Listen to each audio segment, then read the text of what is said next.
আমি বিপুল কুমার মণ্ডল, পিতা মৃত ভরতচন্দ্র মণ্ডল, গ্রাম তিল্লা, 5 নম্বর শিমলা রকমপুর ইউনিয়ন, কালীগঞ্জ, ঝিনাইদহ। আমি 4 নম্বর ওয়ার্ডের বাসিন্দা।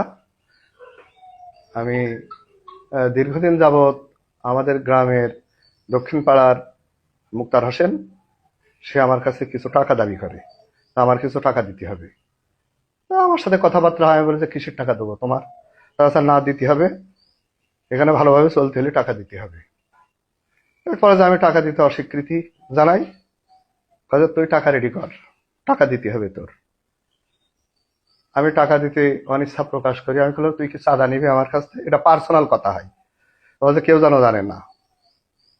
তা কাছে যে মনে করো তাই। এক পর্যায়ে আমি তাকে চাঁদা দিইনি, সে যে কোনো কায়দায় আমার প্রতি একটু ক্ষিপ্ত হয়ে